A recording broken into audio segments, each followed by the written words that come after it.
Hello, everyone. What's going on? My name is Timpedia, and welcome back to the TNT Podcast, episode 92. The microphone is on this time, thank God. Listeners, we had such a funny intro, and we missed all of Tim's jokes really in the wasn't. recording, so we had to start over. It wasn't that funny.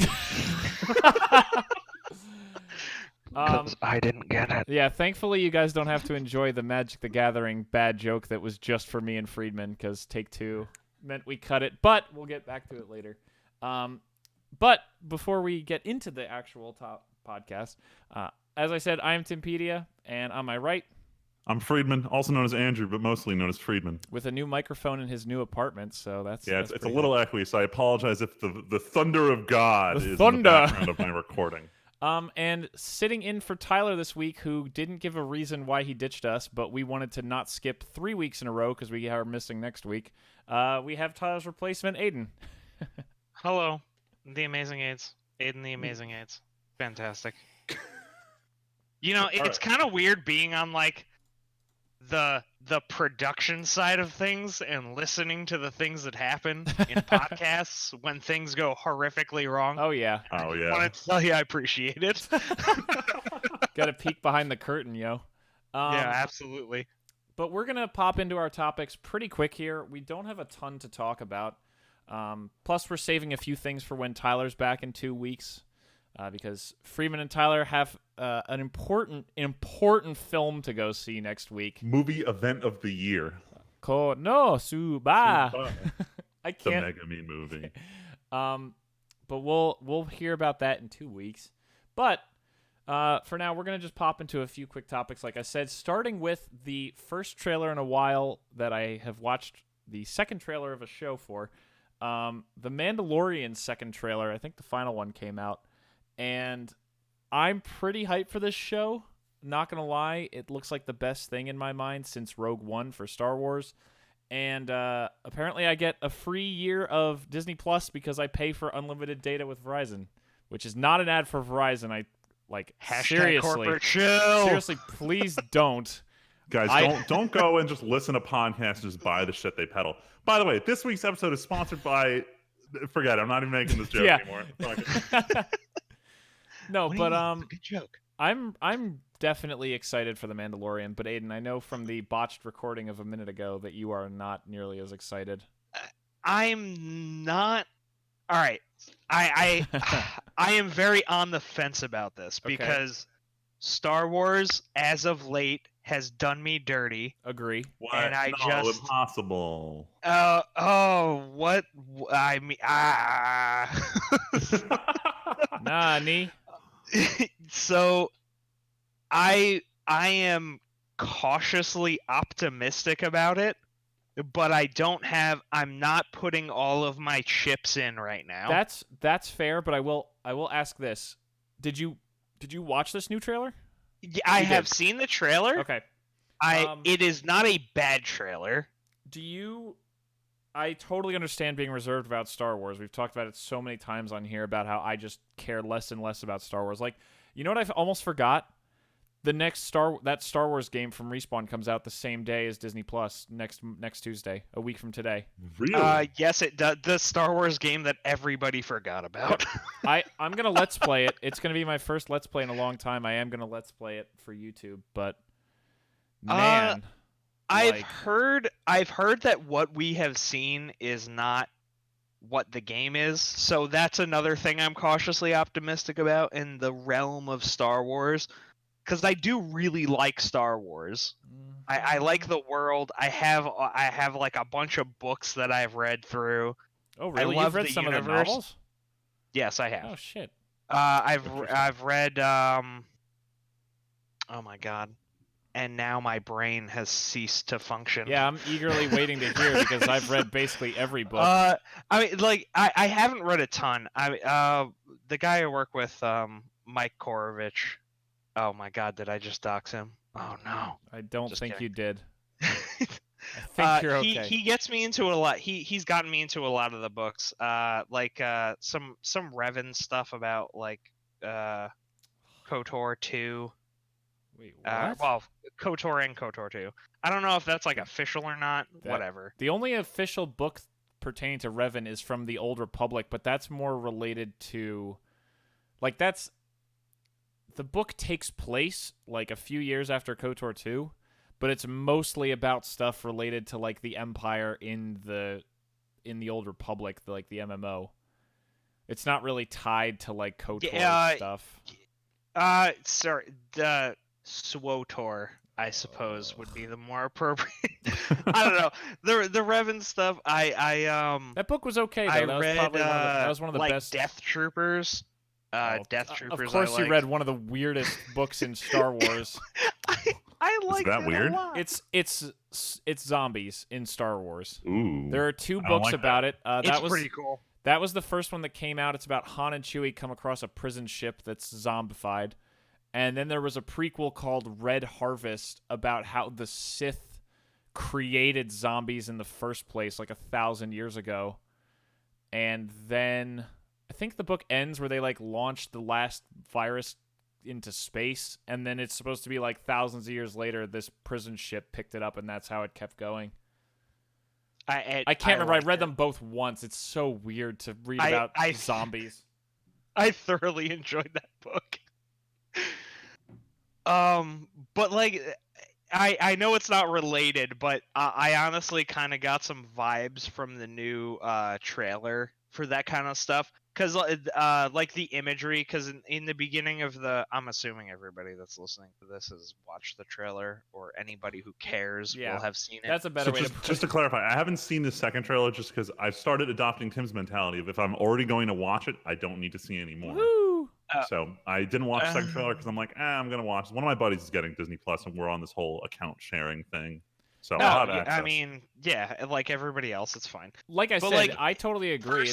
It's more that just eventually there's things that I'm excited enough for that I just want to consume the content. But that's look, I don't care rare. if you spoil what's in the trailer. Go ahead. No, honestly, there's not a lot of new footage. Like the first 10 seconds, like with the stormtrooper helmets. Stormtroopers. Yeah, like the whole kind of like Vlad the Impaler kind of shit with that I like that. I will say the imagery in this trailer is very.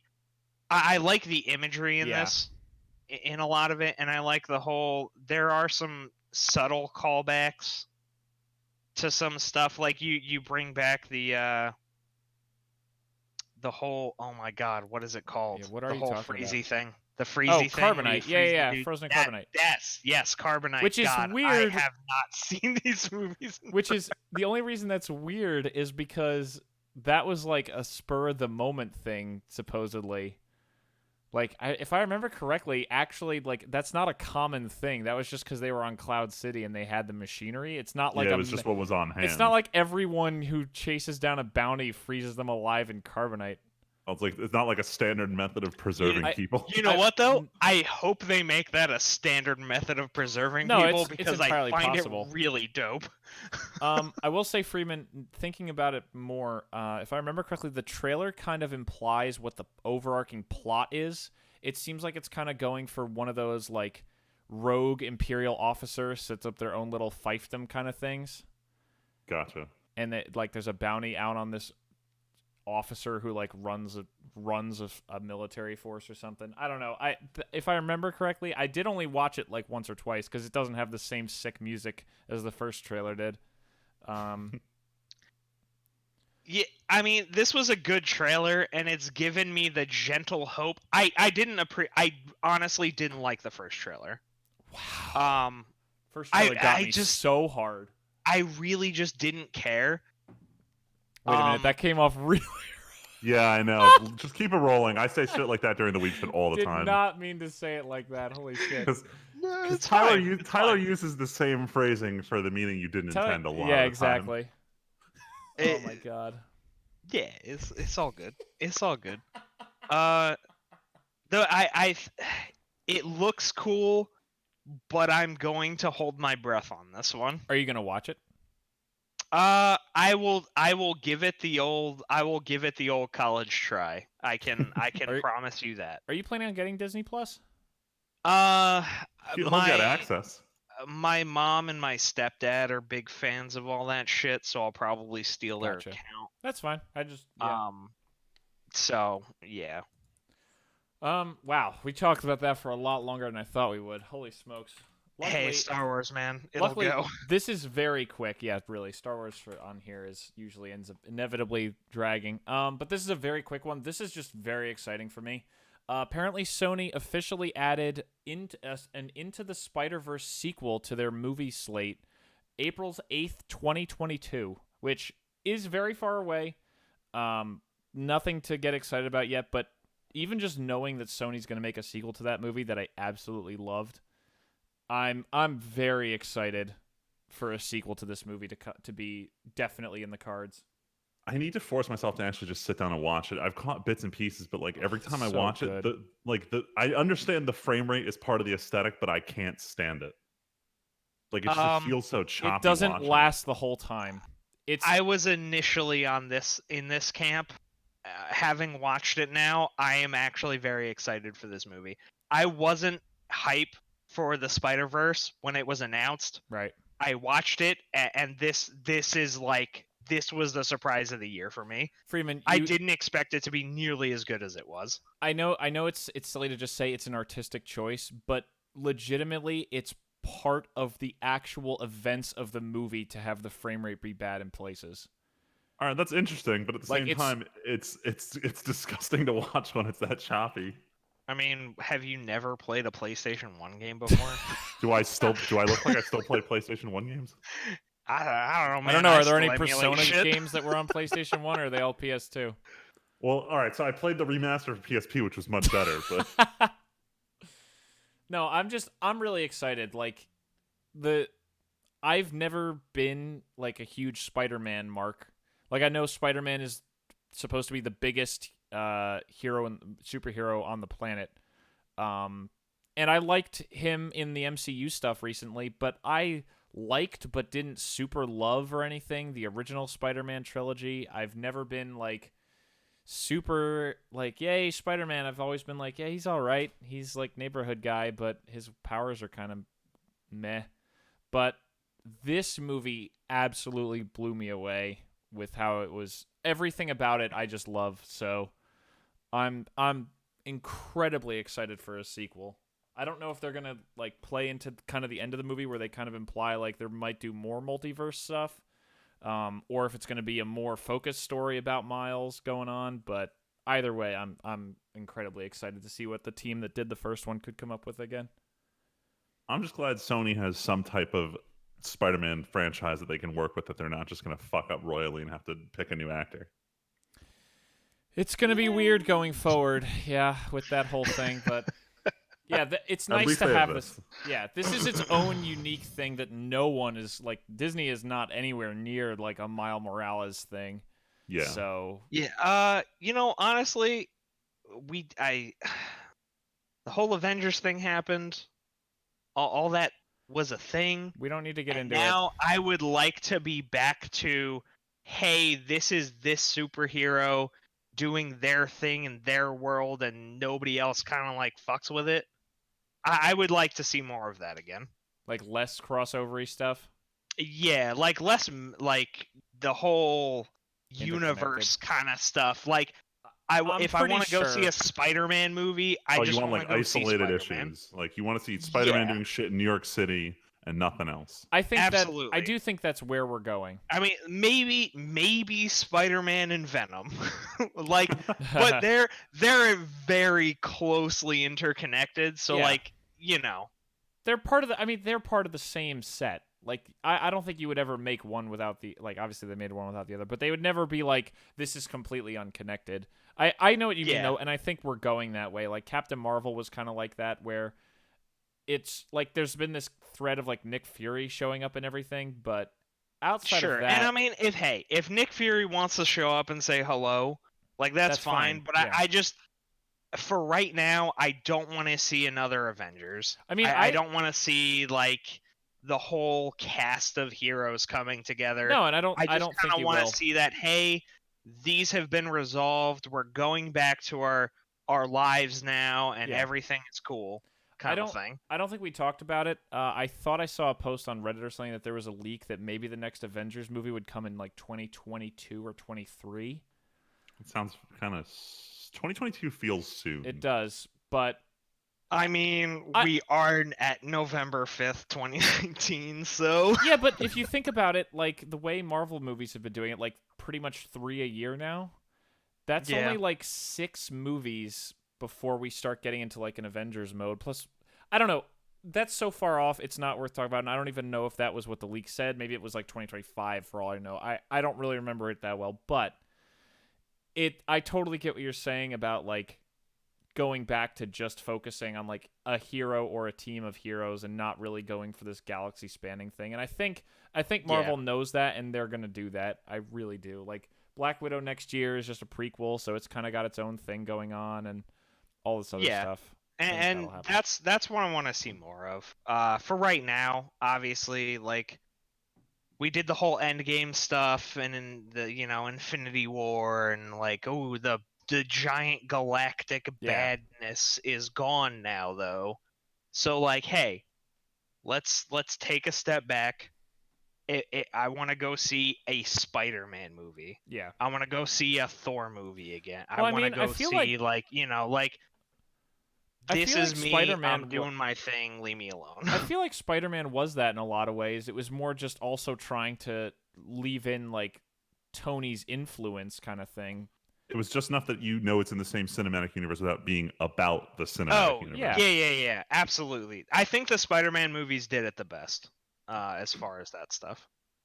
Anyway, let us keep going. We only have a few more things, and oh my god, we also have a bunch of magic stuff to talk about. But this should be really quick. 2 pretty major releases got PC ports announced that no one really thought for sure would happen. Kojima he's got this set of steel balls that he's just been whipping around the last 2 weeks. No one else in the world would 2 weeks out from the release of your new biggest game just completely pull this is a PlayStation exclusive line and say, yes, it's coming to PC later. No one in their right mind would do anything to ruin your day one sales like that, but Kojima just doesn't care and announced the PC port of Death Stranding. And on the other side of the coin, as classic Rockstar waiting until like a year after the game has come out to go, oh yeah, by the way, we're going to bring one of our biggest games to PC. Red Dead 2 is also coming to PC. It's just like, although both, well, I guess in the end it's going to be the same because Kojima is also waiting 6 months, right? Until after Death Stranding comes out. It's like mid next year where the PC version is out. Summer, I believe I heard summer of 2020. Which Everyone's makes sense. concerned it's 6 going to months. be Epic Games Store exclusive. Fact check me. I don't believe that for a second. Well, I mean, there's no word. There's a chance it might be. Highly doubt it. Like why? Like there would be no reason for that. I mean, unless Epic is waving like a $20 million wad of cash at Kojima right now, way. I don't think it's gonna be a possibility. So there's nothing on the wiki about the Unreal Engine, so I'm willing to bet that's not happening. Because they used extra offer to Unreal developers. But speaking of they Death use Stranding, Decima, which is proprietary Sony stuff from Guerrilla Games. Okay. So yeah, they definitely didn't use Unreal for that. But anyway, Death Stranding is coming out Friday. I'm placing my pre-order tonight with Amazon, but reviewers are split. Not all of them are finishing this game. Let's put it that way. Woo-hoo. Yeah. I forget which publisher said they're like, this game is just, we're not going to finish it. It's just it's draining and no one's having fun. And hearing a reviewer say that, I'm like, Jesus Christ, what is the, like, because we still don't know what the gameplay of this game is. Now we're finally learning from hearing the reviewers go through it. And if anyone really wants a good insight to it, I think Yang Yeah has a 30-minute review of it that has like Who? not spoiler. He's this like. Oh, you don't watch Young, yeah? Oh, Yeah, he's one of my favorite YouTube. YouTubers for like daily video game news updates. He covers a lot of shit, like all of the gaming controversies. He's on top of like an hour after it happens. And he's branched away from being this YouTube news guy. Now he does voice acting. So I think he's in the new Borderlands. Anyway, Oh my god! Wait, real quick. He's great. Young Yeah is great. You should I watch. love Young listening to Yeah. Young. Yeah. And the point is, he did a 30-minute review explaining like why most people won't like this game and why it really opens up at the midway point of the game, where it becomes this whole idea of like most of the game is you traverse terrain, and halfway through the game, like you start opening more social features where like if you left behind a ladder somewhere, that ladder will show up in someone else's playthrough of it, and you can rate saying like this was helpful, and very helpful objects will persist in the game world, and it's about you and other travelers building better routes to complete the like travel missions. So it seems like a very novel concept, but a lot of reviewers are Yep. saying it's just boring gameplay that strings together cutscenes, which reminds me a lot of what people said about Metal Gear Solid 4 when it came out. Yeah. Not bad gameplay, but just that the gameplay was stringing along cutscenes. I mean, if you've watched, so I mean, pretty much every reviewer has said this. If you have watched any of the gameplay trailers that have been released about this game, you know what this game is. This is Amazon Prime Day post-apocalypse delivery simulator. Now, from what I mean, I'm gonna play this game 100%. I will Same. probably enjoy this game, and I got into an argument with Tyler yesterday about this actually, and Does he about think it's what gonna be bad? well, not necessarily bad, but it's more about the concept of like a game doesn't necessarily have to be fun to be enjoyable. And I use that because I am just the most fascinating mind on the planet. I used my my galaxy brain comparison to Dark Souls. Because Dark Souls liking is a something very because of the challenge, frustrating not- game. Yeah. It is a frustrating game for a vast majority of people. But from that frustration, you gain enjoyment. And I personally don't necessarily consider Dark Souls a fun game, but it is my favorite series of all time because no other game can deliver the same level of enjoyment. I like how we just Dark talked Souls. about this like yesterday or the day before it. Yes, because I was yelling at Tyler about this before I talked to you. So yeah, that's my whole thing on this. I don't think a game needs to be fun to be enjoyable, and that's why I think I personally will like this game. And I am probably going to be in the Young Yeah camp of this game is not going to be for everybody. Like some people are just going to hate this game, and then For there are real. going to be people who love this game. Before we switch to this topic of very sadness, can I just throw one thing that just popped up on like the second page of Reddit? Page 3, Go sorry. for it. Apparently, so Rockstar launched a new launcher to get Red Dead on PC with set up.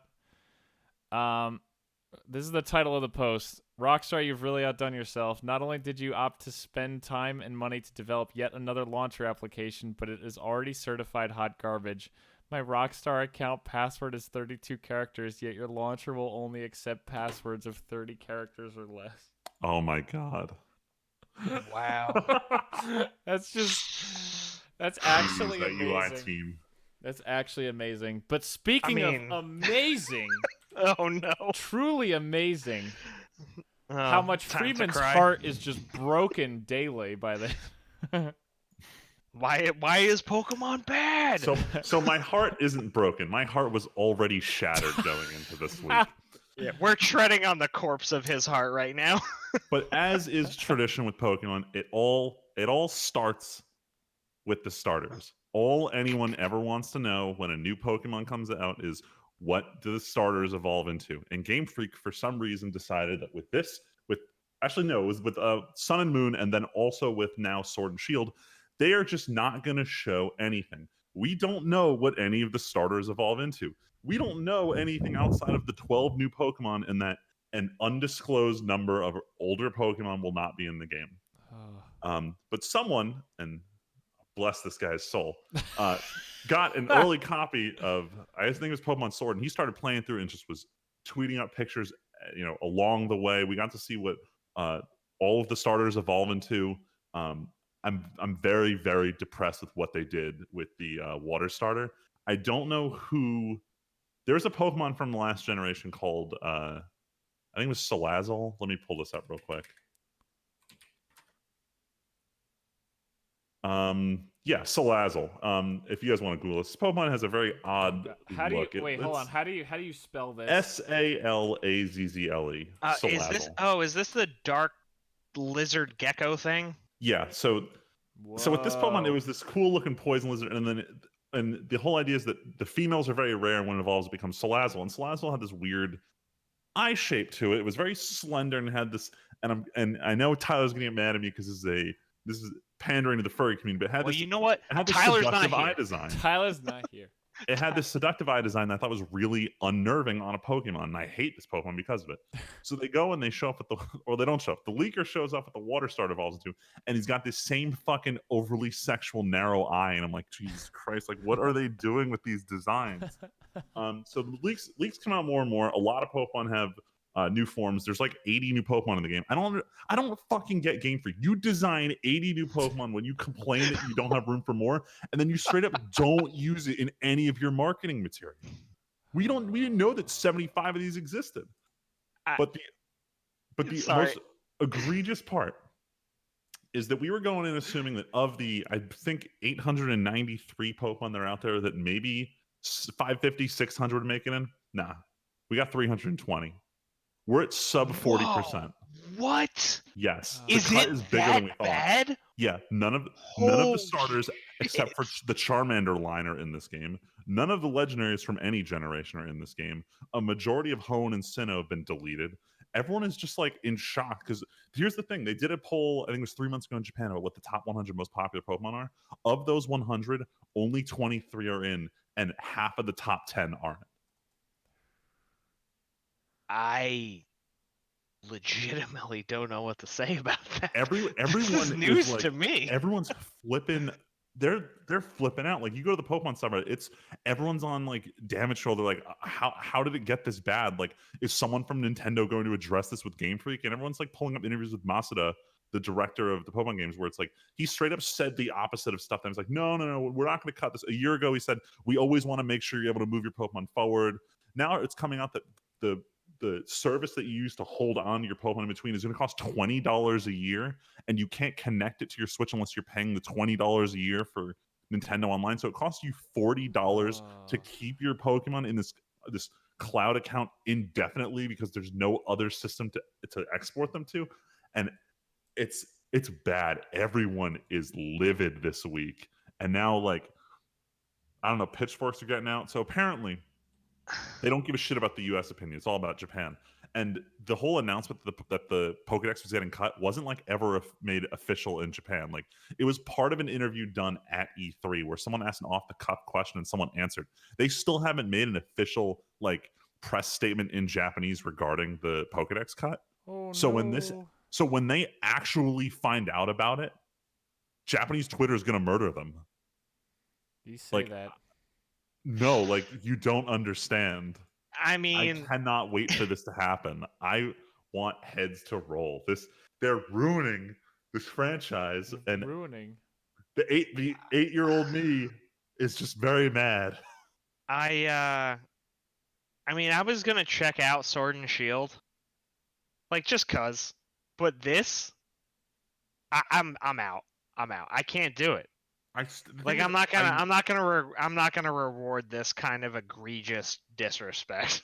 Like now I'm at the point where it's like I need to play it to see it, but like I'm like debating on like do I even want to buy it from GameStop because that means that there's still interest in the product, and like I need to figure if there's a way I can get a hold of this without numbers counting towards literally any sales anywhere, which would be like, or you could just not buy it because you have too much other shit to play. But I need to know. I need to know how badly they fucked up. Because it's one thing to just parrot what other people on the internet say. It's another thing to form your own opinion. And I have journalistic integrity. Oh my god! All right, this is the play. We make Tyler buy a physical copy, and he just shares it with the group. Pass it around. I mean, now that the saves are on the console, yeah, that could work. Yeah, it's fine. We have problem solved. Oh If my you want God. it that badly, we only get a +1 for 4 people playing. Here's what we do: we have Tyler buy a pre-owned copy, and then we share that copy around. Oh Yeah, my all right. God. Even better. Oh my God. I can't do Pokemon anymore. After everything that's come out about this, I'm over it. I'm done. I need them to learn a lesson.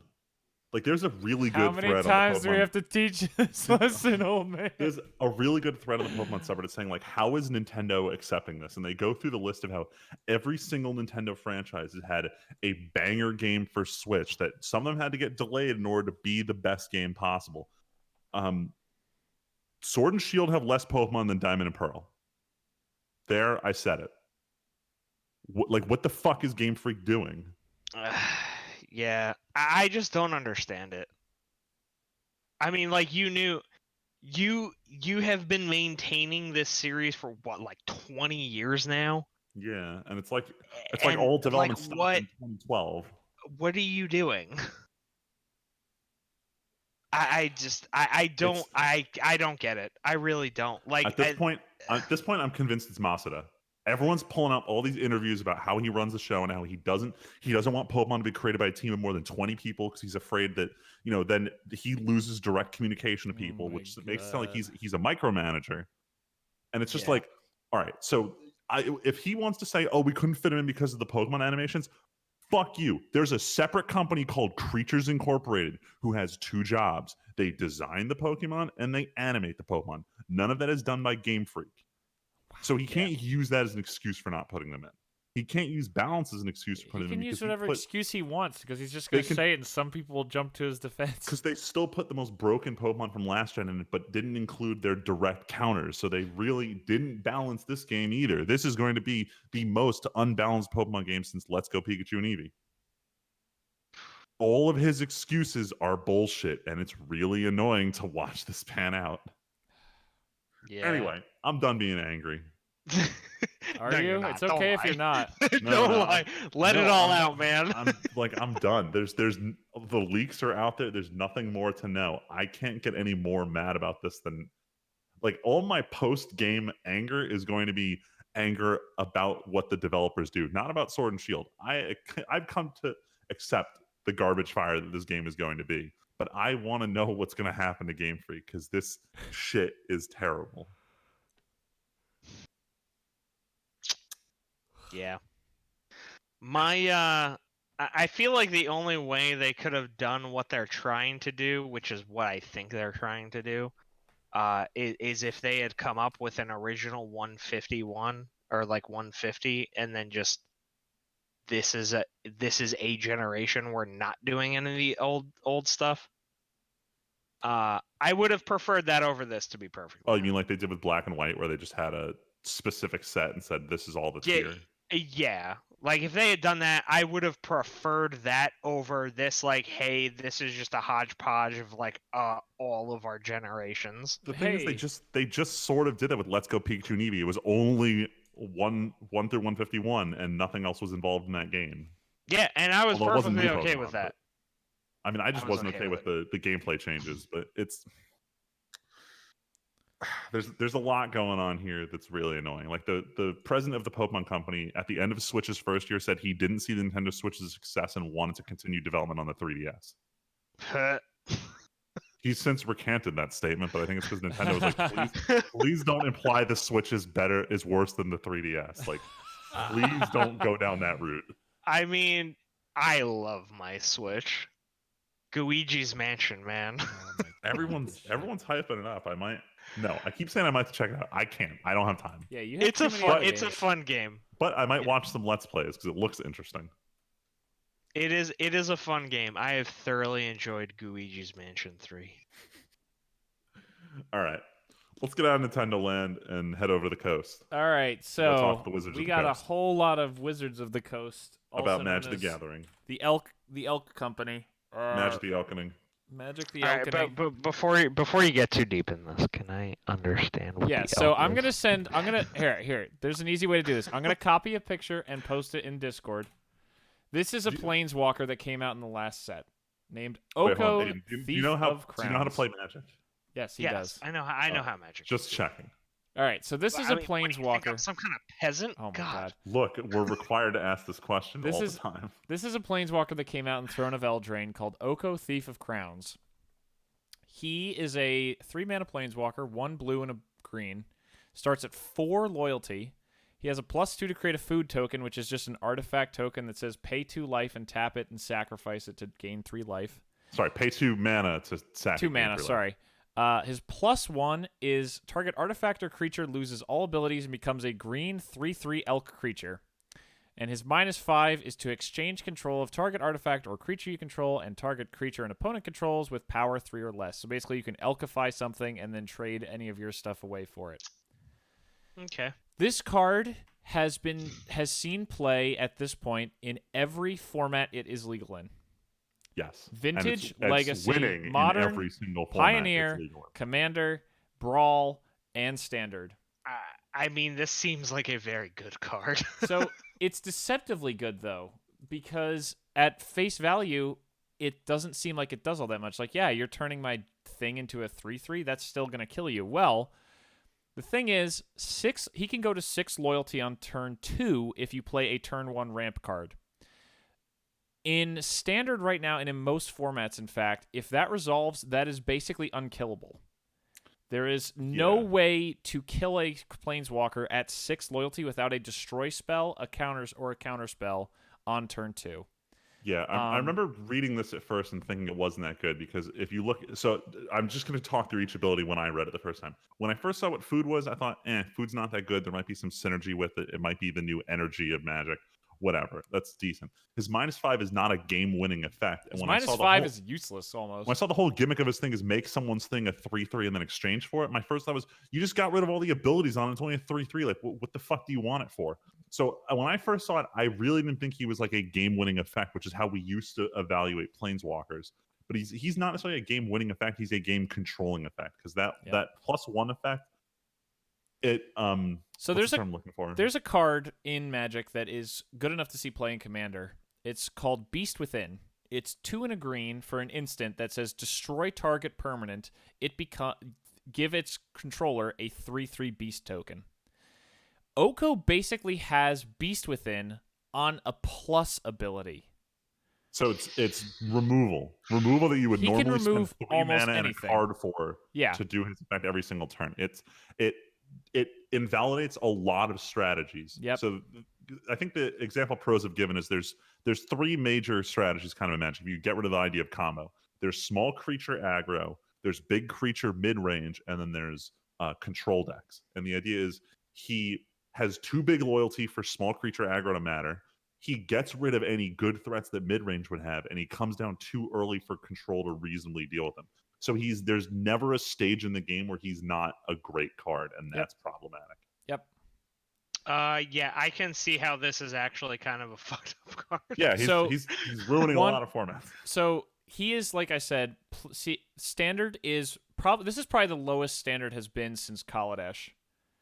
When everyone was like, oh my god, Temur Energy with Scarab God after Amonkhet came out, like this is the worst thing ever. And we are still 2 months away from the next Standard legal set. It has only been a month since Eldraine came out. Yeah, the full set it spends an eternity on its own in Standard. I don't know why they do it this way. Well, Standard just because they had the faster rotations and everybody hated it. Yeah. But Oko is so good. So this weekend was one of the biggest weekends for really old formats. Eternal Weekend, where mostly Legacy and Vintage is played, which are the oldest formats that exist. And someone won the Vintage Challenge by playing Oko and turning an Alpha Black Lotus worth $30,000 into a 3/3 Elk and attacking for lethal to win the game. Wow. That is how my good. God, dude, Yeah. that's painful.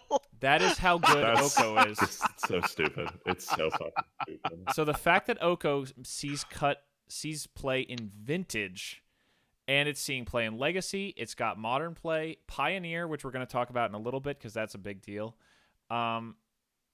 People are pretty much asking at this point for Oko to be mulliganed as a card. Can we just ban him everywhere? I don't think Wizards would do that, but honestly, I kind of don't hate that idea. I mean, Wizards. if it's that busted like in every format, I See, don't here's the think problem, that would be though. unreasonable. Here's the problem. He is a Planeswalker Mythic Rare from the set that is being sold right now. They do that. They newest kill the big standard money legal card of the set. set.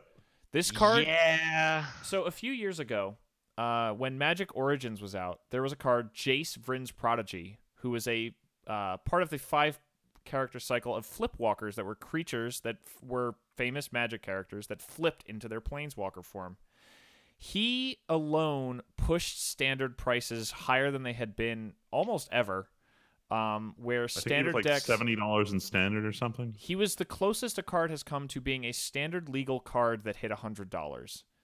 There you go. Oko is now the next card to have hit that point. Oko is about, let's actually go to TCG Player and find out right now about how much an Oko is.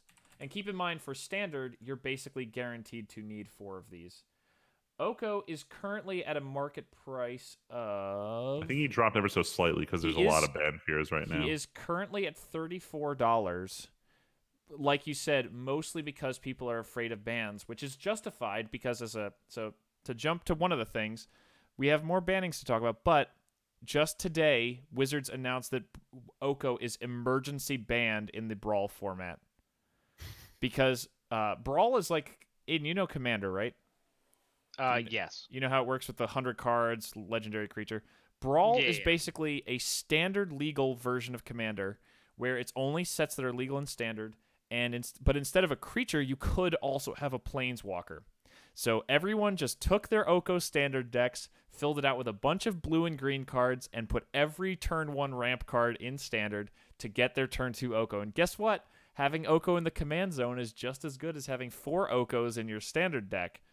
So Wizards has now emergency banned Oko as a commander in Brawl, which is great. Fucking good. I mean, it sounds like that needed to happen. The only comment we've heard from Wizards about this card directly is that a woman named Melissa Del Toro? Melissa Del Toro. She's one of my favorite former professional Magic players. She invented the black and white tokens archetype when it was in standard and won at least one GP with it in modern before she ended up joining Wizards of the Coast as an intern and leaving the professional scene. Yes, and she is now part of the Play Design team, which is the team that was formed shortly after Kaladesh Block came out, and it was supposed to be the savior of Standard because they were supposed to check. They were pro players, former pros, who were being paid to play these sets as they are developed and find any problems and make sure that Standard doesn't get too busted. And apparently during a live stream, she made a comment about how Play Design thought Oko was okay because they thought his +1 would be much more of a defensive tool and people wouldn't use it offensively. So what I'm willing to bet was they even mentioned that they were told, like, push Oko as the food card. So what I'm willing to bet happened was his middle ability got fucked around with. It didn't used to be a +1. Everyone was saying before, if it was a -1, If it was a -1, this would be fine. If you play Oko on an open board and you blank your opponent's creature or whatever, that creature attacks right into Oko and kills him. It's just like what happens when you try to use like New Teferi to bounce anything. You open yourself up to just losing your Planeswalker. It's a risk-reward scenario on a low CMC Planeswalker that makes perfect sense. But someone asked him to be pushed as he's not even the face card. And everyone keeps calling him the face card now because he's iconic. But he was pushed as a food enabler. Because he's the new character. Yeah. He's the only Planeswalker card with a new character on it. And everyone on Play Design, you can hear them. They feel defeated about this because their last fuck up, which got banned a couple weeks ago, Field of the Dead. It's like Field of the Dead is not the strongest card ever made. It's just that the rest of Standard didn't have anything to deal with it. Yeah, Field of the Dead, for those who don't know, we talked about it, but for Aiden, for you too, it was a land that came in and made a colorless mana, but it said whenever a land you control enters the battlefield, if you control 7 or more lands with different names, create a 2/2 zombie token. But the thing was, everyone played a ramp deck full of like random like guild gates and stuff that would just be different names. Lands. You'd always hit the 7 lands on turn 5 or 6. Turn 5 or 6, you would hit, and what you could do is make multiple Field of the Deads because they all trigger. So people were having 20 zombies versus 20 zombies. And then they banned that card, and then lo and behold, Oko is the only good card left. Long story short, Yeah. there's no good way to fairly interact with lands right now. If they printed a really good land, like if they printed the card Ghost Quarters in the next set, I don't think it would be that bad of a card to have in standard because it keeps everyone's mana based in check because they're running Ghost Quarters. The problem is, and I don't know if Wizards are going to address this, the gap from the fall set to the I guess the winter set, it's like Yeah. 4 months. It's the longest gap between sets in standard. This is kind So of the if they dead fuck up time the of fall set, Magic products. it kind of is because they assume it's the holiday season. Like they don't want to compete with a real like Christmas shopping. They have like the holiday fat pack or the fuck they call it now, but like they generally don't release anything now. And the problem is like we kind of need another set to fix this. To be perfectly honest. Speaking of which, just as a side note, we keep branching off. So not to focus on Oko too much, there was also a leak this past week because Wizards can't go more than a few sets without having leaks happen. And oh my god. Oh, So- the Theros leaks. There's been so much happening. I forgot that was a thing. So the next set is called Theros Beyond Death, where we're finally going to go back to Theros. Everyone's excited because Elspeth died there, and she's in the underworld because it's Greek mythology, so no one's ever really dead. Everyone's excited. Then comes a post on Reddit last week where someone goes, hey, so my friend found 6 packs of Theros Beyond Death in a Walgreens in South Carolina that had accidentally been put out for sale, and he bought all of them and he opened them, and here's the cards. And if this poster is to be believed, the guy managed to open the borderless art extended art of the new Elspeth card and one of every new basic land design. They also showed off the new mechanic. They showed returning mechanics. It's wild. Like, if this is a true 6-pack, like, pure luck, then this guy got real freaking lucky in that he pulled every new basic land so you can see the art, and the new Elspeth, and multiple other mechanics. So we basically know everything about the set as far as mechanics now. I mean, look, I'm fine knowing the mechanics in advance. I just want to see the cards. I think most people do, although it does suck for the content creators who would have gotten to spoil like the new Elspeth. Because she's wonder already if they're out far there. out enough that they can readjust who gets what content for spoiling. Well, they definitely can. Yeah. They probably don't send those out until about 2 weeks tops before spoiler season to avoid. Thankfully, leaks. it's not as bad as what happened with I'm trying to remember if it was Rivals of Ixalan where No, like it was they had regular already Ixalan where regular, someone walked out. I'm trying to remember which one it was where they had already handed out spoilers for people to show off, and they're like, well, we're just gonna go ahead as if this didn't happen. Oh, I don't remember then. I don't know. Oh no, it was Dominaria because all the shit got leaked on their website. Oh, right. Yeah. God. But yeah, Wizards so had a bad year with leaks. yeah, well, bad. It seems like it's been a bad few years, but regardless, so it's funny to see Theros stuff out there already. There are cards. The new basic lands look really cool. I don't want them, but they look like Pokemon energy cards. Which I'm conflicted. They look a lot like Pokemon energy cards. I don't know if I want them in all my decks, but some of them, like maybe the few of them are monocolor cool. decks, I might want them. Or if you run like a god as your commander. Yes, they fit it's the very theme on. It's very on flavor because everyone's just like, oh, it's the Galaxy Brain background, but it's supposed to be like the Starfield of Nyx kind of appearance. But we're gonna try to blitz through the final few Magic topics because we have been going for a minute, but there's a lot of stuff that really did happen. Bannings. Bannings have happened. Like we said, Field of the Dead was banned a few weeks ago, but we now have more bannings in Magic. The Oko emergency ban, but also, side note to this, Pioneer, the new format that has actually taken off like a rocket ship. I think it had started when we did our podcast last time. Yeah, 2 weeks ago they had like just announced it. Yeah. So Pioneer has been taking off like crazy. Because I remember talking about the decks on MTG Goldfish in 48 hours.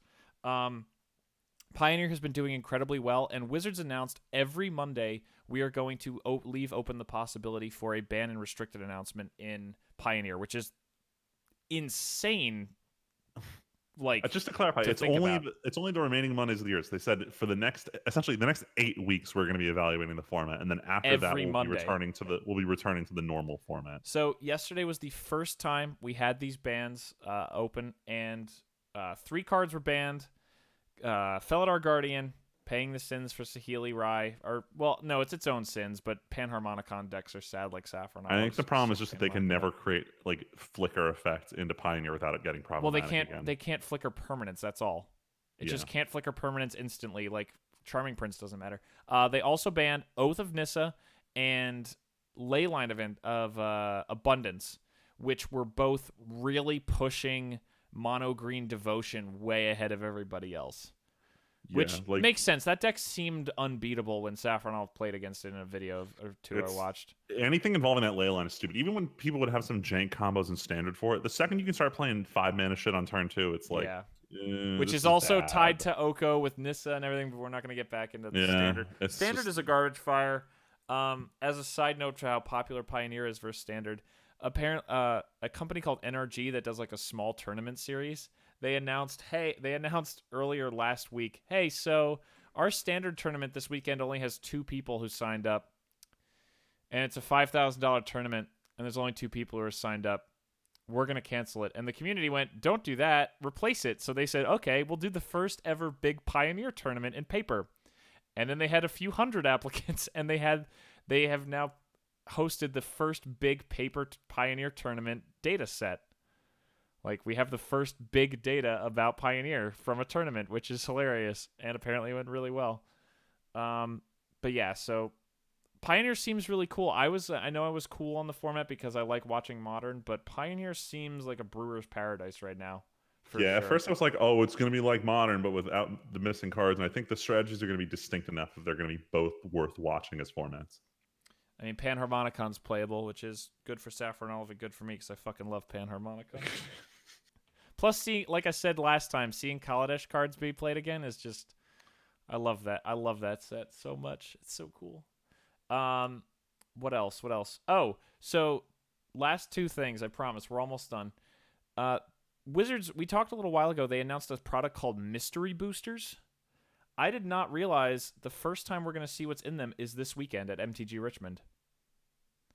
This weekend? Yeah, apparently. Oh my god. Yeah, so this weekend we're going to see what the hell is in this mystery booster. They have not named this product. They have not shown a single card or any artwork from this product.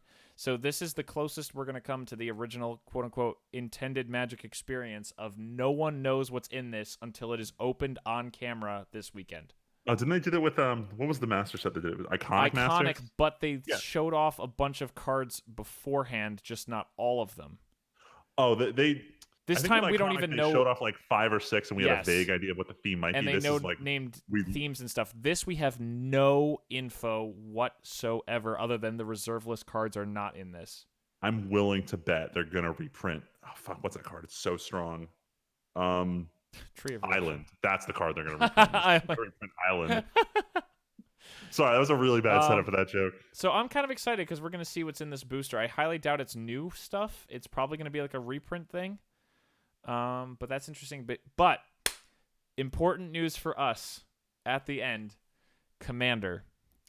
Gavin Verhey, support. Gavin Verhey, one of the big guys at Wizards right now who runs like product development. He came onto the Command Zone, which is like the biggest Commander show on the internet, and said, hey, next year Commander is going to be wildly different. Instead of 4 decks in the fall that everyone buys like crazy because it's like our best-selling paper product these days, we're going to do way more Commander stuff. First off, in the spring set, Ikiora, we are going to have 5 themed Commander decks with it, just like the Brawl decks, but real Commander decks this time. Then, with Zendikar Rising, I believe it's Battle called. for Return to Zendikar. Yeah. We're going to have 2 more Commander decks on theme. We're also going to have an equivalent of a signature spellbook, except we're just going to do a green spellbook of green Commander cards. And then finally, the most mind-boggling product to me ever, Commander Legends, a draftable 20-card booster pack Commander set with 70 new legendary creatures. I have no clue how this is going to work, but I'm genuinely curious to see if they pull it off, or is this going to be a garbage fire. I am terrified of what this year means for Commander. I think Commander doesn't need almost any of this. I think this is a sign that Wizards recognize. So I was listening to Goldfish Podcast today, and they pointed out I think this really makes sense.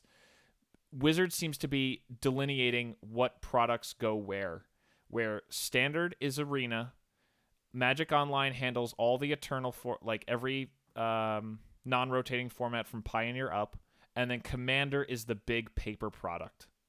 And I think all of these are them trying to get Commander players more involved and spending money on a more regular basis. Because Definitely, all we do in a year, like they don't want Commander to be the format of go buy out of print cards. They want Commander to be a format of buy being printed now cards that we get your money and not TCG player. Which makes me really sad, actually, because then we get more shit like Arcane Signet, where it's so much better that it lowers diversity in the format and makes things overall just faster and more powerful and less fun. Like 70 new commanders in one set. That is, I just want to clarify. It might be a lot like Dominaria with the uncommon legends, where they're not really great as commanders. No, but I don't think it matters. I don't think it matters because, well, first off, since it's a commander product, I think they're overall going to definitely be stronger. I do think you're right that a lot of them will be like uncommon less good, but 70 commanders is how many we get in a year of standard products, supplementary products, and the commander boxes. We got 12 commanders in the new boxes. Hold on, wait. Quick number crunch. There's 4 sets per year. Yeah.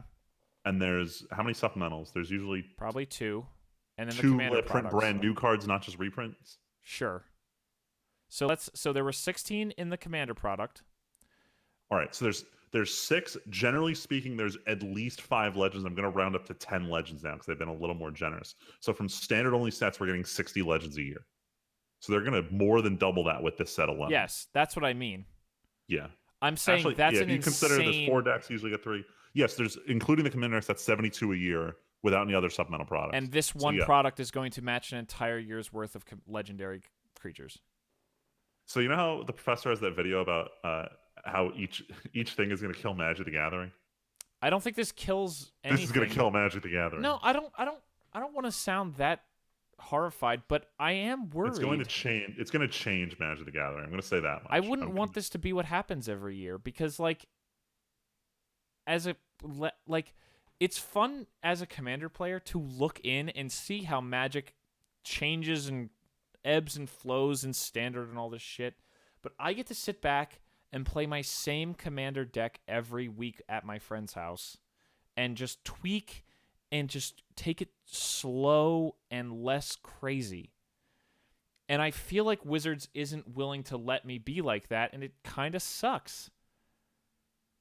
I'm genuinely worried about product fatigue for commander players to come in. Oh, it's going to be a real thing. But like I don't want that. It's nice to be like on the fringes of the actual paper stuff, but Wizards recognizes that like with the Commander Fests and everything, Commander is the big paper format that people love because they can do this kitchen table stuff. It really is. See, this is the problem with capitalism. We need to seize the means of production and start printing our own Magic cards. Oh my god. I don't know. I'm trying not to be doom and gloom about it. I just like I'm excited. I would probably try to draft this set if I can with my commander group. I mean, obviously it's next winter and I'd prefer to not be like maybe, you know, not living here, have a better job, that kind of thing, blah blah blah, but yeah. You know, like that's a cool set idea, draftable commander. But like what does that mean for Commander to have 70 new legends dropped at once? Like Dominaria had a lot. Dominaria did not have that many. I don't remember how many I had. All right, time to check. No, let's not check. Let's move on. We've been on this for way too long. Yes. So I can hear Aiden snoring from a mile away. So I will say that was a lot. Thanks for listening to that, everybody. But there was 24 minutes. There really has been a crazy amount of stuff that's been happening in Magic, and we really have kind of put it off talking about it. So that was going to hold us over for a while. Yeah, Magic is a fun game. I just haven't played in a very long time. But now we can talk about something a little more kinetic. Kinetic? Sorry, I'm trying to find a weird transition here, but it's like anime's all like hyper fast and like big fight scenes and no. That transition, I'm even struggling to make this joke I'm about to say. I'm like that transition. I mean, can we just kill it? You know what else is trash? Anime my is God. trash because Anime. it's time for the weeb shit. Throw Oko in the trash and get some real trash, some anime. Hell yeah, some real cultural trash. No, but the first thing we're talking about is most definitely not trash. Aiden, would you like to lead off the weeb shit with something that I you've should experienced? hold on. We should clarify while Sorry. this is the weeb shit. Like this is basically just gonna be what we watched.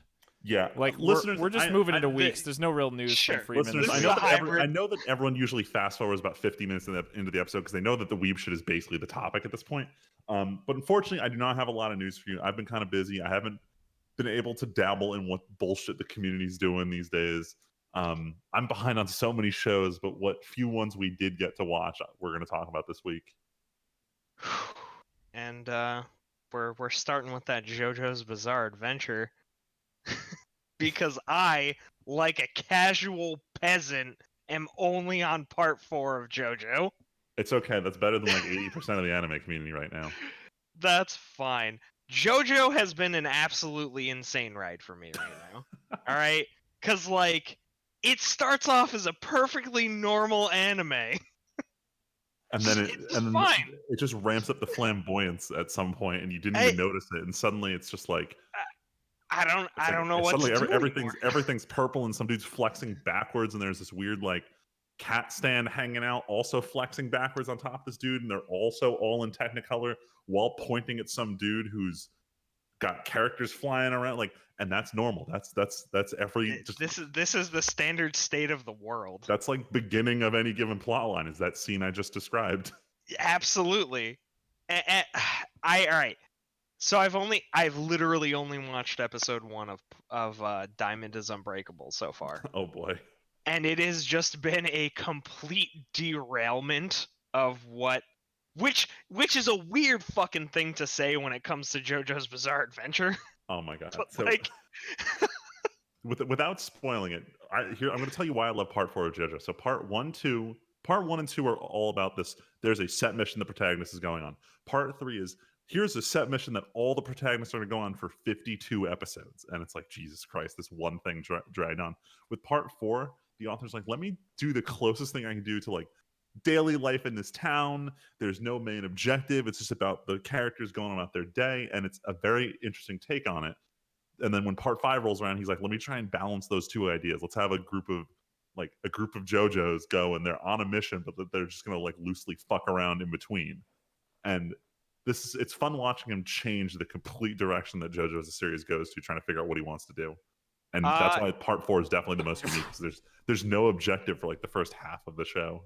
yeah. So I have heard that now we are just on the uptick from now on for the rest of the show as it exists in its current state. I have heard that Stardust Crusaders is the lull in the seasons, which I don't fucking understand how that shit works. But okay. here's the thing. When I watched it, I got kind of fed up with JoJo during Stardust Crusaders, and then I fell in love with part 4 and part 5. It wasn't the best, but I enjoyed every moment of it.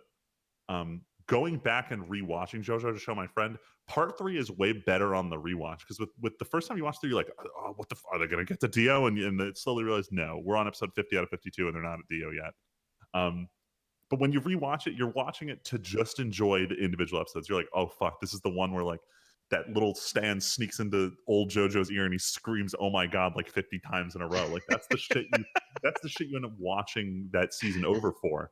And that's why I like part 4, because each of the individual episodes stands alone. Like you'll have an episode where there's this girl who her stand is this deadly hair thing, and it's one of the most unique individual episodes. But it's not. It's like if I was watching part 3, I'd be more focused on the whole Dio plot line. I wouldn't give a shit about this girl with the hair. But with part 4, there is no overarching plot. So you're like, what's with this hair?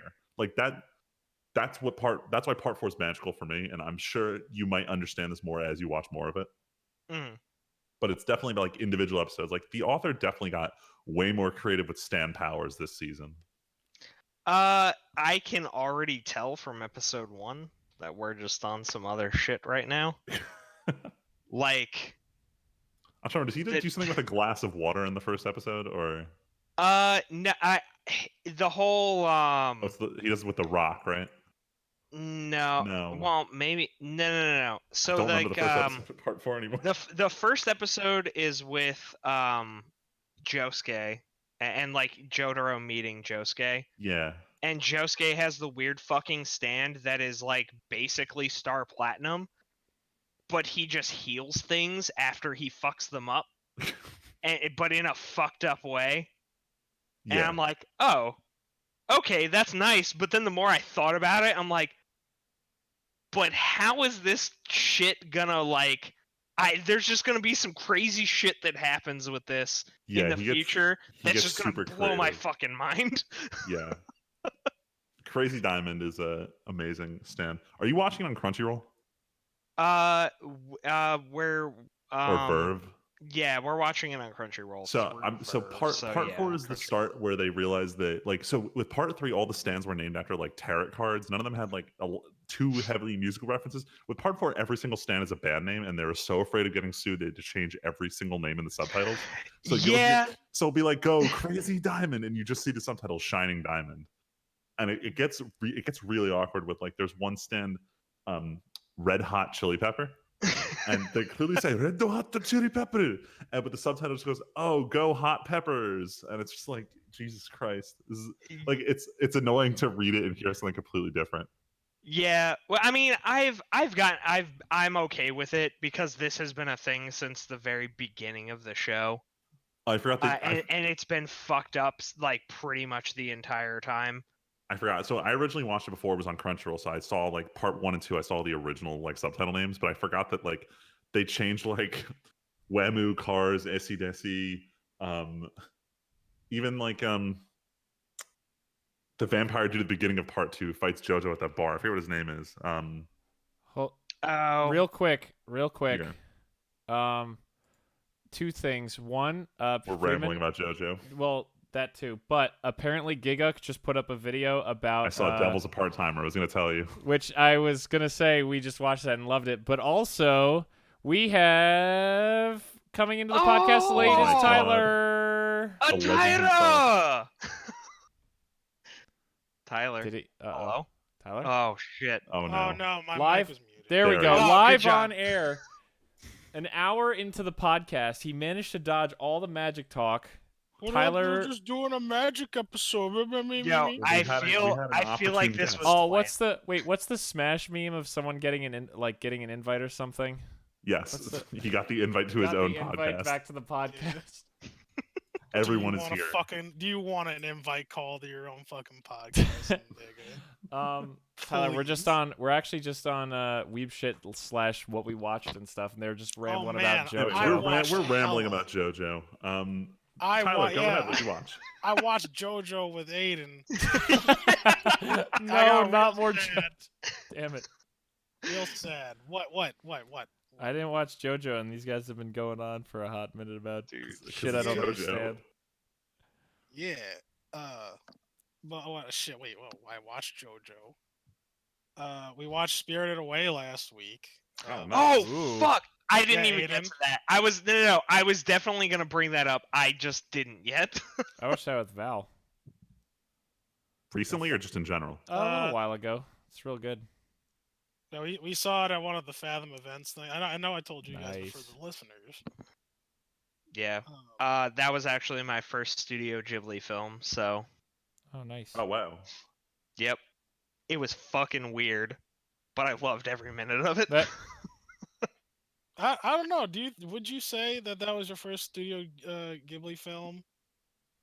You play Nino Kuni, right? That's basically a Ghibli That's film. not, I that's mean- not a movie, though. I I mean, it may I as well played be, you Nino know. Kuni before yeah, I watched.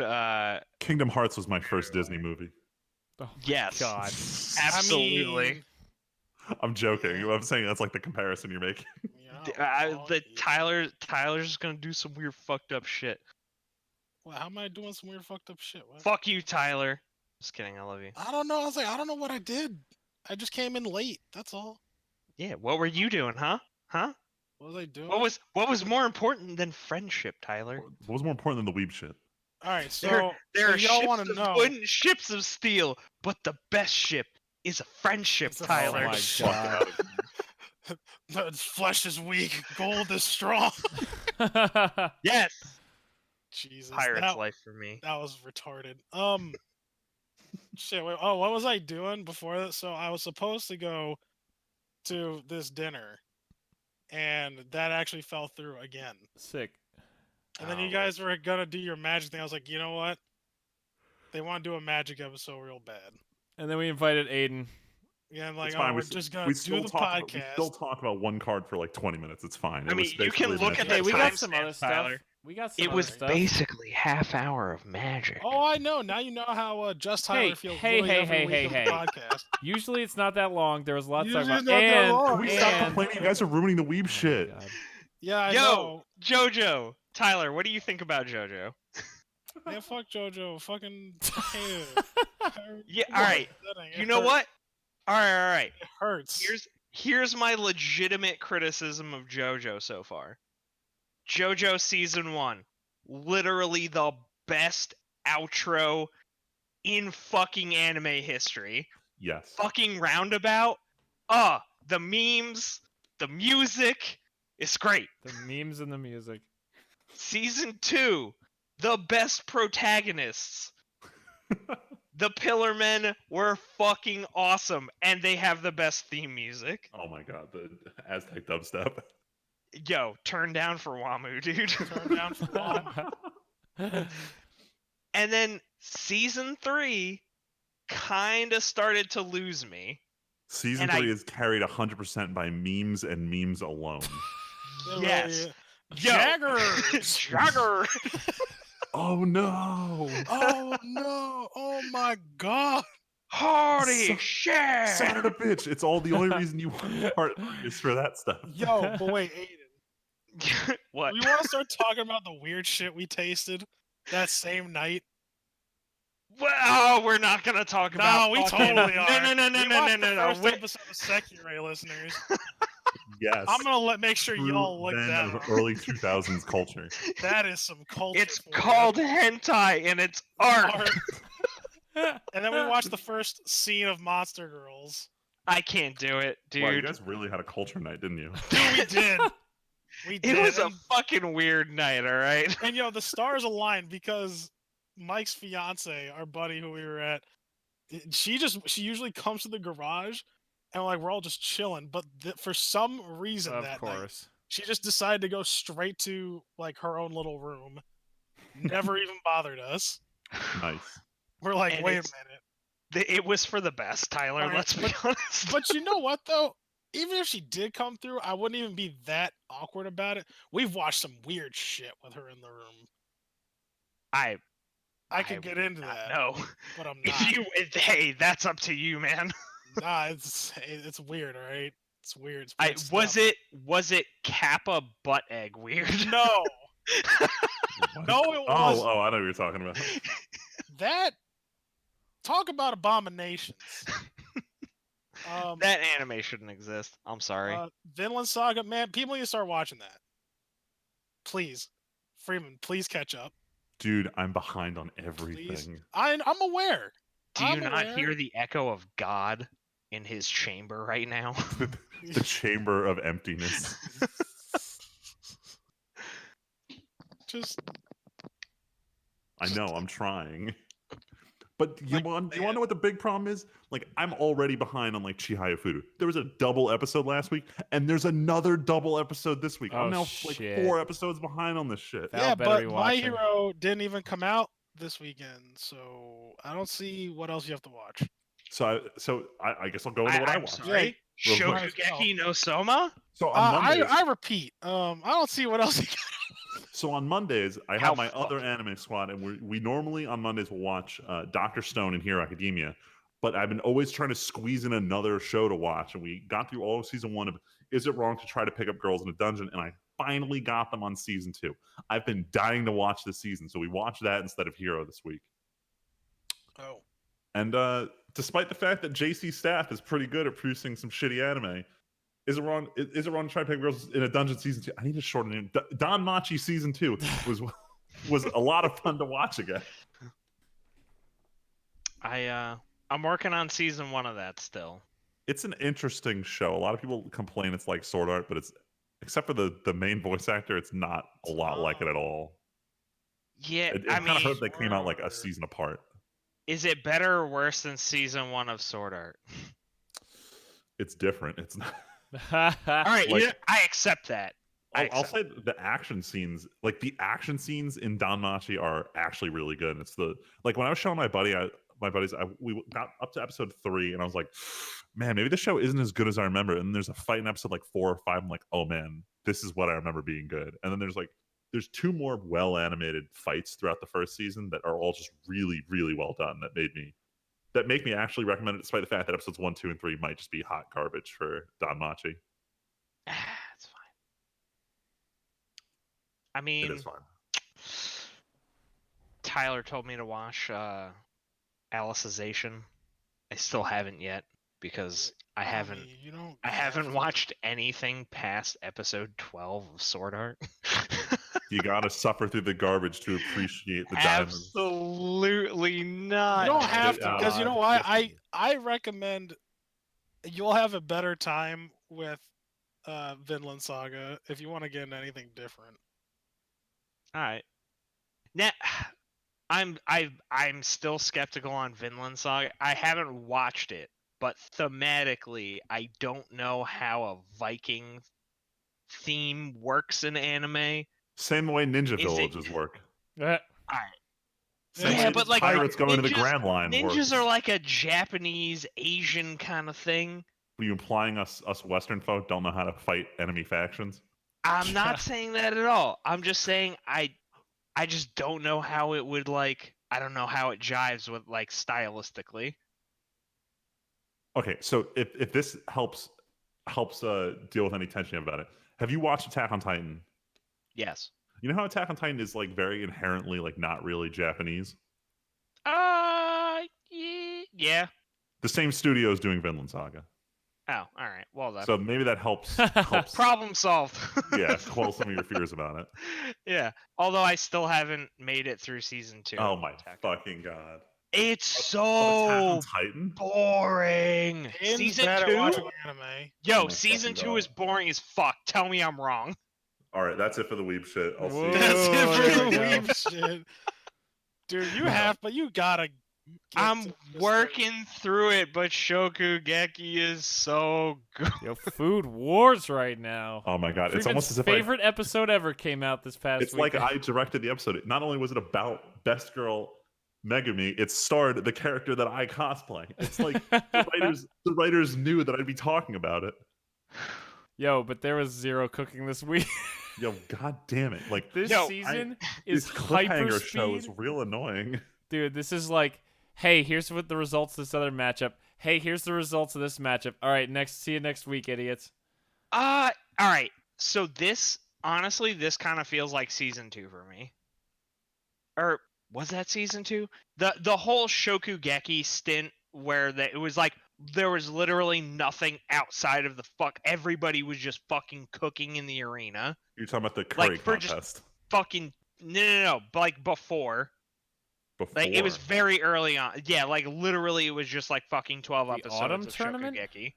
The fall I tournament feel like thing? that's what I'm talking about. Yes, that Yeah, one. but that was still like them Oh, the actually. finals where it was a bunch of one-on-ones. Yeah, But it but was- it was Yeah, that- just yeah, that that was for beginning- like 12 straight episodes. Yeah, that was Sure, the beginning but- of season 2. Sure, but there was at least cooking happening. Like literally, this episode is, hey, here's what we're gonna show the result, like the lead in. We're gonna show Megumin training, and then just boom, here's them starting to show the results for next episode.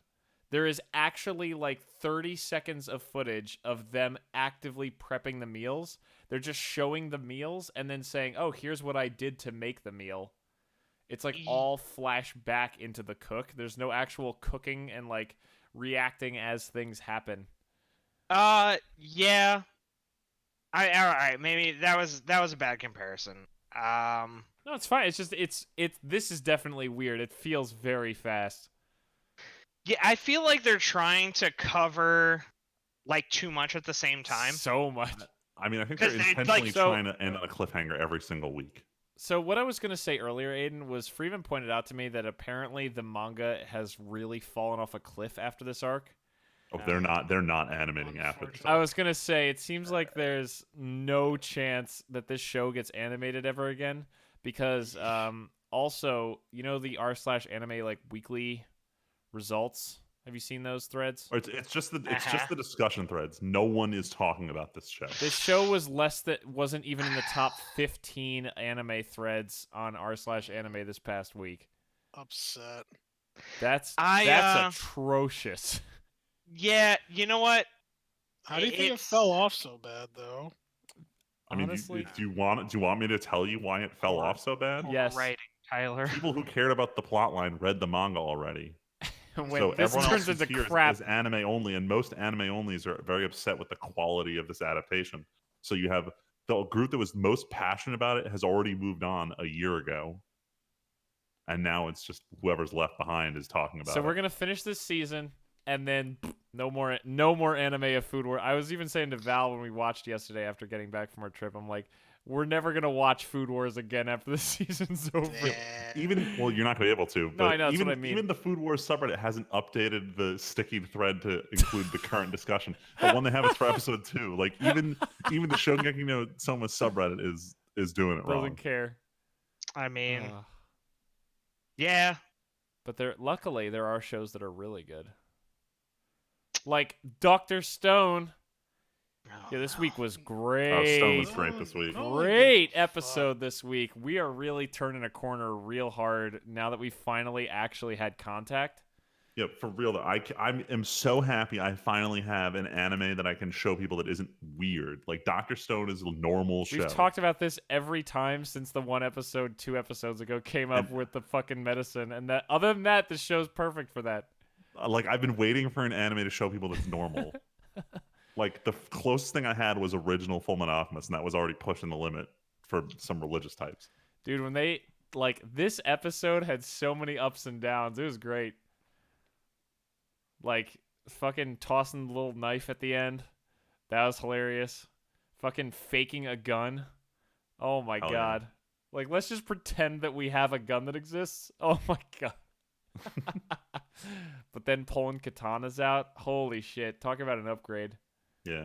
The one last thing I wanted to talk about Food Wars, I'm air quotes rewatching the series because I started following this YouTuber, Chef Paul K or Chef PK, and he's going through and watching Food Wars from start to finish. And I think he's caught up now, but he's giving like a real chef's perspective of the show. And the first couple episodes are really goofy because he'll be like, "Why the fuck is it so windy in this kitchen? Like, there's too much breeze." Or like, "Why is he putting that nasty ass headband that's been on his wrist all day on his head?" And it's like but then as he goes on, he realizes the show's not supposed to be realistic, and he starts like just literally breaking down the recipe as they're putting it together, describing like why that would or wouldn't work. And sometimes he's like taken aback by a recipe, and I'm like, wow, I really need to try that. And then he'll have a video 3 days later. He's like, so I made the gotcha pork roast or whatever. So he'll recreate ones where he thinks like it's entirely doable, and he'll see what happens. And his wife hates that he's doing this, so she's always like, "No, why are you making this stupid anime food again?" I will she doesn't understand culture. That's why. I will say this definitely isn't a new idea. There's been like the lawyer talking about like it started with like I remember seeing videos like 6 months or a year ago of a lawyer being like, "Hey, I'm a lawyer watching lawyer movies," and then there was the anime there was the doctor who watched Cells at Work, and it immediately was so huge that he started analyzing every episode of Cells at Work and being like, "Here's why. This is how how it really works with the doctor in medicine. It's like or this doesn't work." And it's like everybody's into this real life person taking anime seriously subgenre. Hey man, I'm okay with this. this. I also need to finish Cells at Work.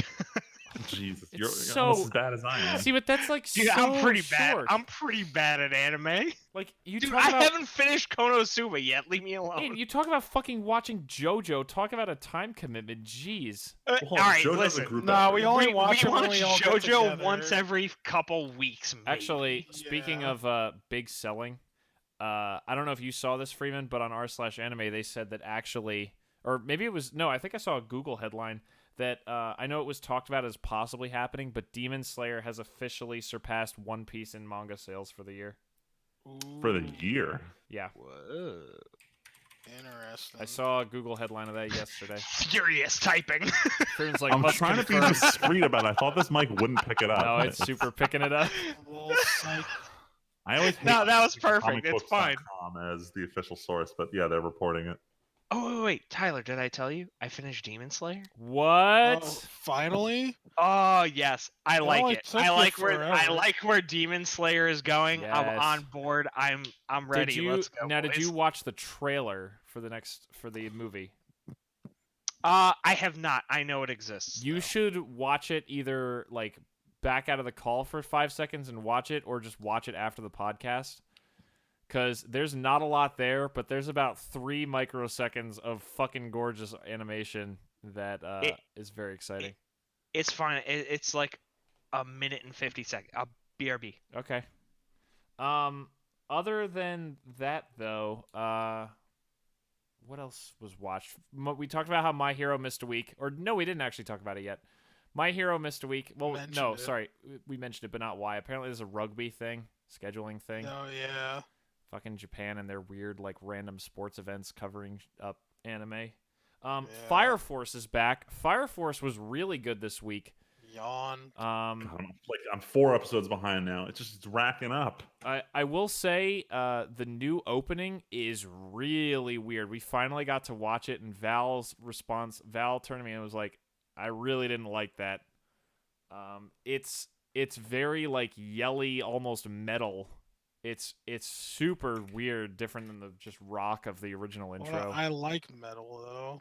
I'm not Is it saying like Let's hear this I'm one. not saying Maximum the look, hormone? look. I'm not saying it's Mm. bad. I'm just saying me and Val liked the original intro. Val loved the original intro, actually. Because y'all soft, that's why. Whatever. Whatever. But Fire Force is still really interesting. They definitely seem to be ramping up the intrigue a little bit. Friedman, this isn't. It's basically set up in the episode. You remember? All right, I just listened to the whole opening. Yeah, I get what you're saying. So this band is the biggest problem I have with alternative rock music right now, where screaming just happens. Yeah, they scream a and lot in this opening. Their clean singing is great. I like the song, but Yeah. there's a lot of unclean vocals, and I can't stand them.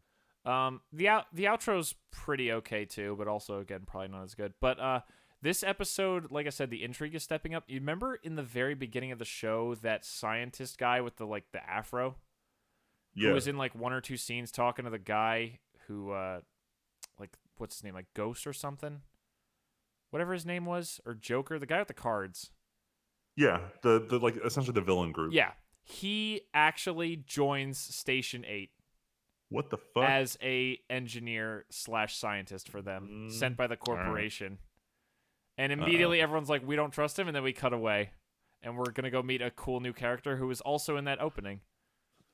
So All right, well, once I get my couch and my TV set up this weekend, I'll be able to actually it's going watch. to be an anime watching weekend. Yeah. But yeah, so Fire Force was good. I'm trying to think of what else was watched. Let me go on Crunchyroll. Oh, Val and I just today watched the first 2 episodes of Amagi Brilliant Park because Luigi has been begging everyone to watch that.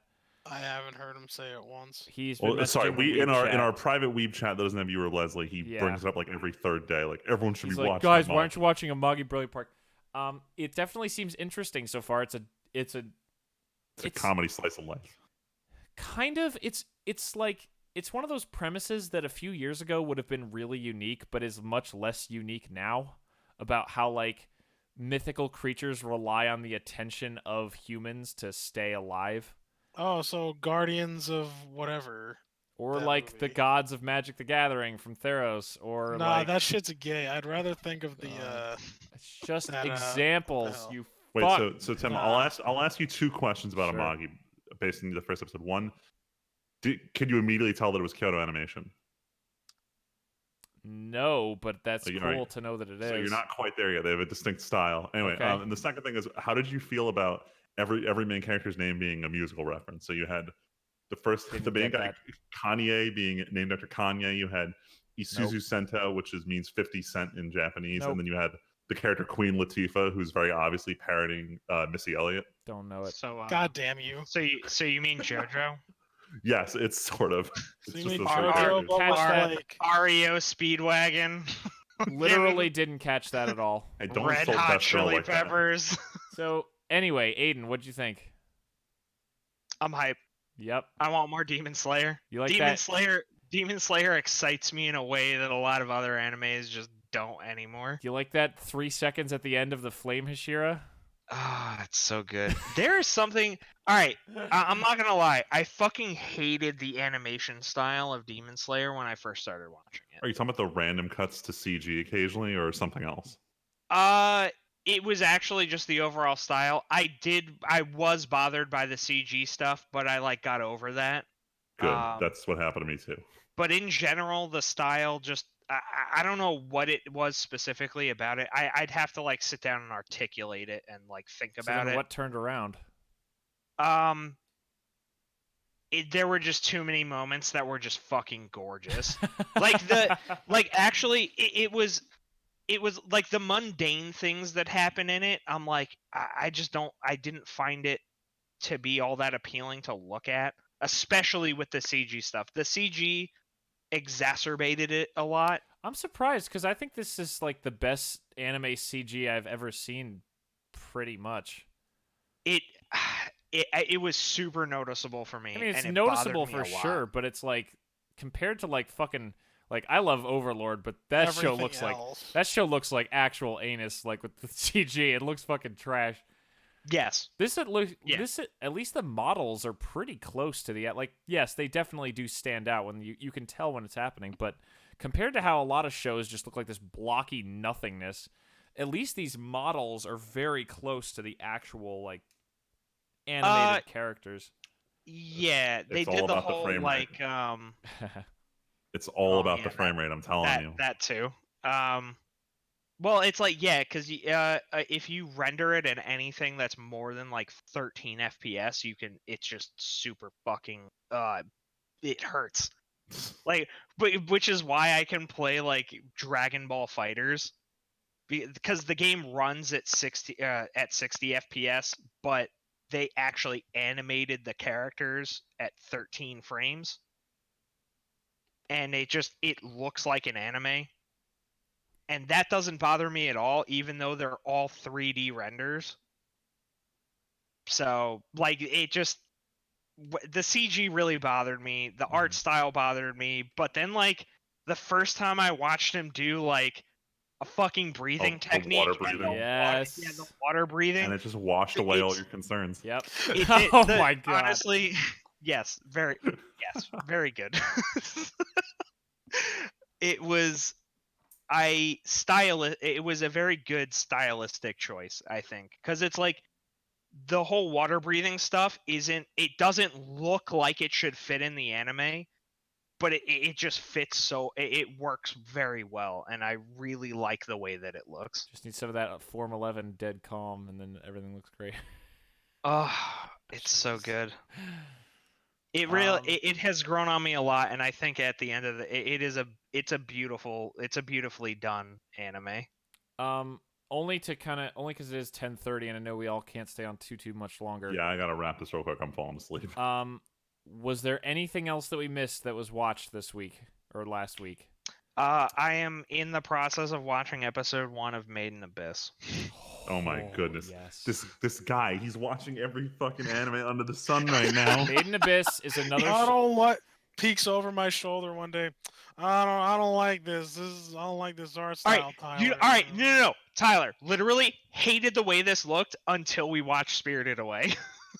Okay, as long as Christ, something alright. turns you around on it, because this is like, I mean, these guys know this is like one of Val's favorites that we've watched in a long time. Also, I'm just letting you know it's your funeral, man. Yo, You know what? Hey, man, it's a great ride. Sometimes you just funeral. gotta cry, Tyler. All right. Oh, you just you gotta let it out, man. Oh, I wonder if I could get away with it without Val hearing me, but I'm not gonna try. I'm No, not. don't. I'm not looking Stop! to. Don't you start. See, I'm not looking to hurt I'll, these two I'll right leave. now. Tim. See, I'll leave. see, Aiden, this is Tyler. Tyler right here is willing to threaten to leave if I say one word. Like, Don't make that's me how feel bad It's it is. okay. I can also make Tyler leave by playing Florence and the Machine Stand By Me. No, that's That not the also- same That thing. also hurts a lot. Oh no, that hurts me too. You're gonna hit God. collateral damage with that one. I'm sorry. Freeman, you were gonna leave over what I was gonna say. I know, but I don't want to hear that song. I don't want to cry right now. All right. Yeah. Okay. Well, Please keep watching I it. That show is obviously- also great. So far I'm invested. All right, I'm like literally only 15 minutes into That's it, but fine. I will probably finish You'll this. fly through it. The world building of that show is like top The tier. world building is the It's best part of the show. It's probably why I Tyler like loves world it. Yeah. My world build I like world building over most things when it comes to shows actually. Anything else? Any more shows? No, I'm so behind on Any everything. movies? That's it for Anything? me. I know you guys Um, mentioned Spirited Away. Anything else? I'm still. Oh, sorry. Go ahead. Oh no, I saw Zombieland 2. Oh, what'd you think? Man, we didn't need it. Yeah, that's what I heard. Like it's I not liked bad, it but up just until Luke meh. Wilson and Silicon Valley showed up. Mm, Yeah, that's basically my take. damn. We didn't need it. We really Yeah. didn't need it. It was like whatever. No, that's all I gotta say about that though. Not really good enough to justify waiting 10 years for the Nah, sequel. it's a rent Okay. or a stream, whatever. Anything else? Anything else we missed? Eh.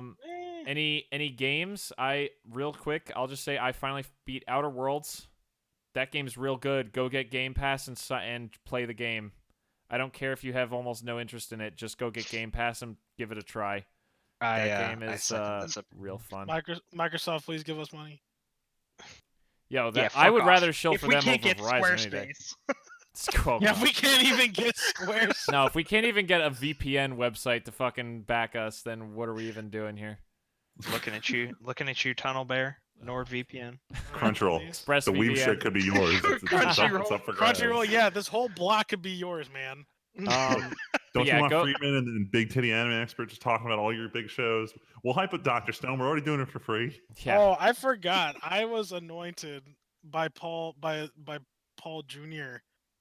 that I am the anime ambassador of the office, Aiden. Oh my god. Fuck you. Oh, dude, I'll fight you. You I can will fight me. fight My you for anime knowledge, Wait. knowledge is vast compared to yours. Do I smell Oh. a Weeb war at Oh, work? Yo, are Weeb you- War. Do you want to challenge me, Tyler? I Alright, can. alright, I alright. mean, Do you but- want to have a Shokugeki? I mean, yeah. No. The official Shokugeki is supposed to be between Aiden and Luigi, the chefs. Oh, yeah, of that's the a group. real All right, Shokugeki, well, though. all right, anime Shokugeki. Yo. Yeah. Look, if one of you, I'll be the judge. If one of you can watch anime so good that my clothing goes flying off, then one of you will win. I'll claim you the anime fucking watch ambassador. the anime off your ass, actually. So if these two have a if Luigi and Aiden have a Shokugeki, who are the three judges? Obviously me. Oh, I already have the 3 judges picked out. Oh. Oh. Yeah, it's me. What's it called? Oh, it's me, Tim, other Tim, and you. Was it you, Tim? Oh, okay. Sorry, Freeman. Interesting. The 3 T's. It's okay. I Oh, get to be, triple T. Got it. I get to be in the audience providing feedback as you guys are eating. Cause I am in the middle, and Tim will be kind of biased towards Aiden, and you can be biased towards Luigi, and I I don't- am in the middle. I'm biased towards tasty food, but either way, we need to end this Hey, man, I'm just podcast. saying. I get to be that character in the back whose arms are crossed, eyes are closed, and just says, he used that technique in the Yeah, middle of basically. the judge. Yeah. As you lift your glasses up to your up to your face more. Freeman, you're gonna be It's the fucking simple. Dojima of the group. Like you're just the mentor-ish guy in the back who just kind of watches the whole time. That's right. He has the gift. Oh my god. Oh Yes. fucking. Yeah. All right. With that, we're gonna end the podcast here, unless anyone else has anything to say. I got real nothing. quick. I got. No, let's I'm get the hell out playing of here. Fucking Alright. Chrono Trigger and fucking Oh. yeah. Oh yeah. Like I said, we know we'll be missing next week because these two have a movie to go to. Week after that, we'll finally talk about BlizzCon and some other stuff we didn't get to this week, as well as whatever happens. But until then, my name's Timpedia. I'm Friedman. Just Tyler. The Amazing Eight. And we'll catch you guys in 2 weeks. Thanks for listening.